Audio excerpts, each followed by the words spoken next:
Harvest League is here, and with it has come some insanely powerful crafting options that allow you to make some of the best rare items you have ever seen. Hey guys, Big Ducks here, welcome back to the channel. Now, as I said, you're going to be able to craft some absolutely insane items in Harvest League, and you're not going to need anything special. All you need is the information that I'm going to tell you in this guide, and just some free time is pretty much it. You're going to have to do some mapping, and you're going to have to buy some bases, but besides that, it's pretty much all there is to it. Now remember, if you like me and the content that I make sure to like this video so that more people can see it, you know, help out with the algorithm and all that kind of stuff, and also consider subscribing for more content similar to this. Now without further ado, let's get into the video.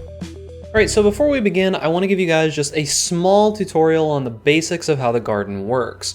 Now the garden itself, when you first get access to it, will be in the very second zone that you see, the one right after the first town. You'll see these little seeds pop up, and as soon as you click them, Oshabi here will give you a portal to this, which is the Sacred Grove. Now you can probably see on the map here that I've got a whole bunch of stuff set up already, but we're going to start from scratch and show you just how to begin crafting. Now Oshabi is going to walk you through it step by step, show you all the different parts that you need, how to use them and all of that. But if you want a quick refresher, the first thing that you're going to need is you're going to need a Lifeforce Collector. Now what this does is it actually allows you to plant the seeds around it. So once you place this collector here, the next step is going to be placing some seeds around it. So let's grab like 30 of these, right? So now you can do this manually. You can simply place your seeds around here, choose where they want to go, and this will be more useful to you later when you're doing higher tier seeds. But early on, you can simply press this button right here and it will auto plant all of your tier 1 seeds in a big giant square and fill it out automatically. Now for tier 1, this is the most useful thing to do. I feel tier 1 seeds, you kind of have to run through a whole bunch of them to get the proper crafting items. We'll talk about that more in a minute. Now you see that these seeds are on the ground here. You're going to see they have a little meter that goes in a circle. It says it provides 17 units of raw, vivid life force. Now this is important for crafting later on. Now the first thing that you're going to notice is that these circles here probably don't fill all the way in one map. Now if we come over here, you'll see that some of these are filled up. These are tier 2 seeds, which we'll talk about a little bit later. And then we also have some down here that are filled up as well. Generally, it takes 2 to 3 maps to fill up most low tier seeds and a few more to fill up higher tier seeds. Now the time that these actually fill up is when you click the new seed cache in the next map that you run into. So the next step is actually harvesting the seeds themselves. Now you'll see once they get to maturity and you've got a full field here, all of these little circles are all the way filled up. There's this little sickle icon that you can click right here. Now what this is going to do is this is going to spawn all of the seeds, give you a bunch of monsters to kill, and once you kill them, you will get access to a bunch of crafting options. So let's go ahead and kill these monsters here. Now the higher level you are, the more difficult these monsters become, but you don't really have to worry too much early on. They're quite easy to kill. I didn't have almost any issues killing any of these at any time in the game so far, especially tier 1. When you get into tier 2s, tier 3s, and later on tier 4s, which are bosses, you'll have a little bit harder time. And what you're going to do is you're going to click this little button here that says craft. Now you'll see you get a variety of options here. There's a ton of stuff here. So we've got anything from being able to automatically link items. We've got reforge a rare item, which basically just chaos orbs it, and it also includes a random specific modifier. This one makes it so that that type of modifier is also more common. Now there's a lot of different things that can spawn here. Beyond that, you can use the life force that you got from the seeds to create more of the pieces that you need to actually, you know, grow your garden. Now the couple different things that we have here is we have the Lifeforce Collectors, which we talked about before, and then we've got pylons, dispensers, and storage tanks. Now these are very important for learning how to do tier 2 seeds, tier 3 seeds, and tier 4 seeds. Now I have a few of those items already made, so let's just show you exactly how it works with crafting. So what you can do is you can either craft on a piece of gear that you have in your inventory, but we're going to use that one for later. That's something that I'm working on at the moment.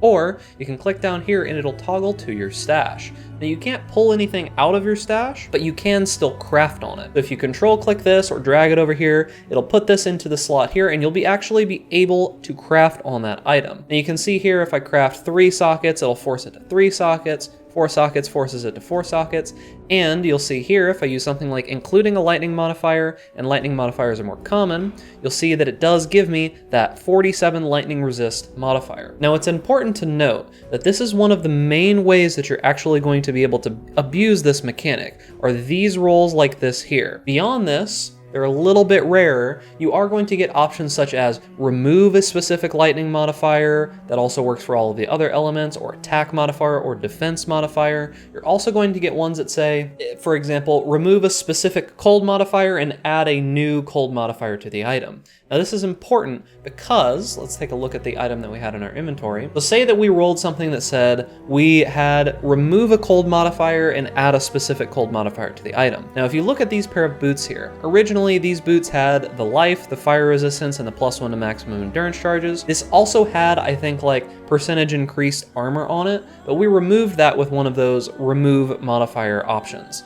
Now what we've done is we've crafted any cold resist on it. And what you can do is, because of the amount of mods that are available on specific boots, you can actually target craft specific things. So I'm going to show you here the method that I actually personally use. First thing that you're going to do is you're going to need to go to craftofexile.com. That will be linked in the description. And you're going to be choosing whatever it is that you're crafting on. Now we, for example, are crafting on a pair of boots, and these are pure strength boots, and they're also going to be Warlord specific boots. We're going to come down here and we're going to pop open the Warlord section, and we're going to look to see what we have available here. Now, if you see on the Warlord boots specifically, these are going to be a little bit harder to craft than, say, non-Warlord boots. So now you're going to see, out of these list of modifiers, they're going to have these little markers here that say defenses, speed, life, cold, chaos, fire, lightning, etc. You're going to see in the base modifiers that the only cold modifier is cold resistance. That's the only one that exists. However, if you look down in the list here, you're going to see that there is also a percentage chance to avoid cold damage from hits modifier down here as well. Now this is going to be a suffix, so this is going to be a little bit harder to roll than, say, just a standard non-Warlord pair of boots, but it'll work the same way. So say if these weren't Warlord boots, I'm personally doing these, it's going to take me a lot longer, but it's going to be a better outcome in the end. Say these weren't Warlord boots. There is no other cold modifier on these besides this cold resistance. So what that means is that with this set of modifiers on here right now, when we find the craft in here that says remove a random cold modifier and add a random cold modifier, that means we are guaranteed on a non-Warlord pair of boots to remove that crafted cold and add on a specific cold resist modifier. You can either get a super high rolled one and then you just move on to the next step. Say you've got fire and cold resistance already. We've got room for a lightning resist modifier as well, so you'd craft lightning on there and you'd wait for one that says remove a random lightning, add a random lightning. And then you've got life, +1 endurance charge, triple high resist boots, and you can craft movement speed on them because we've got an extra prefix open. So these actual crafting options are so insanely powerful, and what I've told you here is literally just scratching the surface. This is one of the most basic ways that you can use this. Now, beyond that, so now there are much more extreme cases of this where you can do much more powerful things. Now, for example, one of those would be if we go to body armors and we say just choose a standard strength body armor. If you look under the Crusader here, you guys are probably familiar with what an Explody chest is. What this does is that enemies you kill explode, dealing 3% of their life as physical damage, and as far as I'm aware, physical and damage scaling scales this explosion. That's why this one is so strong. You might be looking at this and be like, yeah, I know what an Explody chest is, but what am I going to be able to do? There is a pretty much guaranteed way to get this modifier on any chest piece that you want, as long as it's a Crusader chest piece. Now, if we go over to PoEDB, you're going to see that in PoEDB, there is a couple things of interest. Now, under the Crusader prefix, you're going to see that there are only 2 physical modifiers here. We have percentage of physical damage from hits taking as lightning damage, and dealing a number % of their life as physical damage. These are the only 2 physical modifiers available for this right here, right? Now, if we're adding in a new Crusader prefix, and we block off this modifier right here, the only other physical modifier is reflects number physical damage. That's the only other one that's a prefix. Other than that, I don't think there's anything except this one, which is a suffix. We've got no other physical ones here. What that means is that if you have a Crusader chest piece and you are able to block this and this, you would be able to guarantee with add a physical modifier to land on enemies you kill explode. Now, how are you gonna do this? So one of the best ways to do it would be to roll chess pieces over and over and over again until you land on anything that has physical damage to melee attacks and 3 suffixes. That's all you need. As soon as you have those things, you're pretty much solid. Then you would be able to hit one of these two, right? But that only gives us a 50-50 chance, and that's if you don't consider the weighting. However, there is a way to get around this. There is a essence prefix called percentage of physical damage from hits taken as cold damage. This is from an Essence of Horror. Now you can see here, physical damage taken as element is a mod group. Now what a lot of people don't know is that this mod group means that you can't have other rolls from the same exact mod group on the same item. And if we look at percentage of physical damage from hits taken as lightning damage, physical damage taken as element. So if you have that previous roll on a chess piece through, I think it was an Essence, which Essence of Horror. If you Essence roll a chess piece, a Crusader chess piece, and you land on that previous Essence mod, that completely blocks this. All you need to put on there is you need to make sure that it's got physical damage to melee attacks and either 3 blocked suffixes or additional physical damage reduction on there. If you have those things and you roll an extra physical mod on it, you're guaranteed to get an Explody chest. 100% of the time. So this probably isn't even the best way to go about it. Something that I want to look at while we're here is I want to see what the price of an Essence of Horror is. So Essence of Horror is 16 Chaos right now. It's gone up 220% because people are probably figuring out about things like the Explody chest that happens. So I would jump on this quickly, because if you don't, you might lose out before people start realizing what you can actually do with it. Now, that's most of what you're going to need to know, but let's talk a little bit more about what actually happens in the garden here. So, if you fill up some seeds and, kill some monsters and there's nothing else for you to do here, you've got all this life force to use. Now you can go down here and you've got a couple options here. Now you can also just condense this life force. Now if you click this, it's going to take all the life force, it's going to drain it, it's going to put it in a storage tank. Now I have my storage tank set up in, a kind of convoluted fashion already, but I'll show you, for example, how you would set up a new set. So we're going to take this pylon here, we're going to drop the pylon down, we'll take a storage tank, drop it over here, and all you need to do is connect the storage tank to the pylon and connect the pylon to the Lifeforce Collector. You'll see that this turns yellow and you'll be able to actually extract the life force and fill up the storage tanks. Now beyond that, you're also going to need dispersers. This is specifically going to be for tier 2 and above seeds. Now you can put these dispersers anywhere, but it's important to note where they actually overlap. So you can see when I mouse over here, only these 4 seeds are actually going to be in the disperser's range. I can give you an actual example here of how this works because I've got one set up. You can see these red seeds here, right? These are all tier 2 seeds, they're set on the ground, and it says they require 27 more primal units of condensed life force to grow. And you can see that we've got a blue disperser here that's linked all the way back through all of these pylons, all the way over here, down to our blue storage tank. So we've got this linked all the way up here, it links all the way to this spot, and when we click this disperser, it feeds the seeds. And honestly, a lot of the good ones are in the tier 1s, so you really don't need much more than the tier 1 seeds to be able to get a lot of the good stuff. So as I said before, my goal is to get this to have life, fire resistance, max cold resistance, max lightning resistance, then I'm going to craft movement speed on it, and we're going to be good.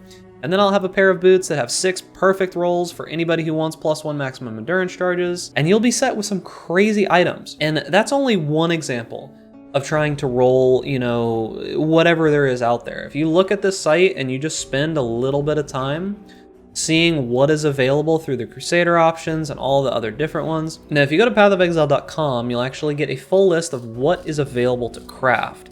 You can scroll down here and you're gonna see these are all of the outcomes that can actually happen, right?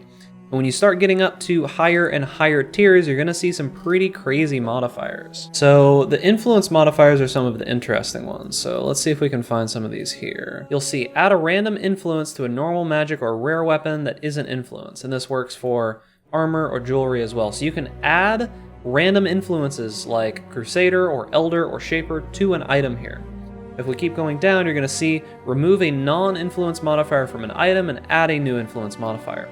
That means that you're going to be able to remove influence modifiers or non-influence modifiers like life or resist or anything and add a new one to it. You're also just going to be able to exalt slam a new influence modifier onto an item, You're going to be able to randomize the numeric values. I mean, there's a whole bunch of crazy stuff, right? So beyond what I even said before, you're going to be able to make some of the most ridiculously broken items that we have ever seen in this game. I know that a lot of people are not really having much fun with Harvest. They're like, there's no enemies to kill in the maps and there's nothing to do. I don't know what to do. Well, you can spend some time learning to craft, you can spend some time learning how to improve your gear, get some crazy, insane rare items that are better than pretty much any unique in the game because they've got perfect stats on them. I think I saw on Reddit someone had like a massive chest piece. It had like 4 of the super sought after mods. It was like an Explody plus Curse plus something plus something. It was a ridiculous chest piece, one of the most crazy ones I've ever seen. That's the kind of stuff that's available in Harvest. So I hope you guys use the knowledge that you learned in this video. You get out there, you do some crafting, and you get yourself some absolutely insane items. So remember, if you like this video, make sure to like it so that more people can see it, and also consider subscribing for more content similar to this. Stay safe out there in raid class, and I'll see you guys in the next video.